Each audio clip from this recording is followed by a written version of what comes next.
Sanka Coffee has brought him here tonight all the way from Lawrence, Kansas. Dr. James A. Naismith, the inventor of basketball. Dr. Naismith, how did you happen to invent basketball? Well, Mr. Heater, it was in the winter of 1891 when I was physical instructor at Springfield College in Massachusetts. We had a real New England blizzard. For days, the students couldn't go outdoors, so they began roughhousing in the halls. We tried everything to keep them quiet.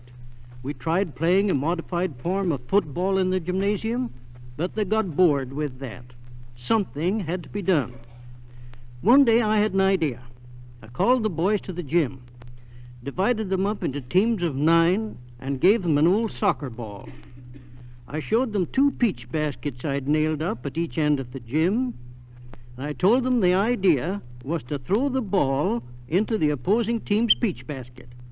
I blew a whistle, and the first game of basketball began. And what rules did you have for your new games, Dr. Naismith? Well, I didn't have enough, and that's where I made my big mistake. The boys began tackling, kicking, and punching in the clinches. They ended up in a free-for-all in the middle of the gym floor. Before I could pull them apart, one boy was knocked out, several of them had black eyes, and one had a dislocated shoulder. It certainly was murder. Well, after that first match, I was afraid they'd kill each other, but they kept nagging me to let them play again. So I made up some more rules. The most important one was that there should be no running with the ball.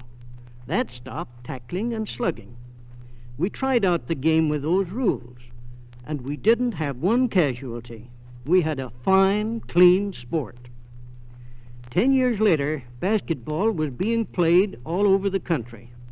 And in 1936, I saw it played for the first time at the Olympic Games. And the whole thing started with a couple of peach baskets I put up in a little gym 48 years ago. I guess it just goes to show what you can do if you have to. Indeed it does.